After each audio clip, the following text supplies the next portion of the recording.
My name is Rhonda Howard, and I have been a teacher here at Morton Academy. I think we're on our 9th year.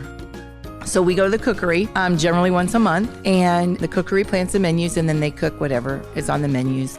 They generally switch them into different stations, little groups, and so the kids learn to work together as a team. They work on skills such as some math skills with measuring and figuring out quantities.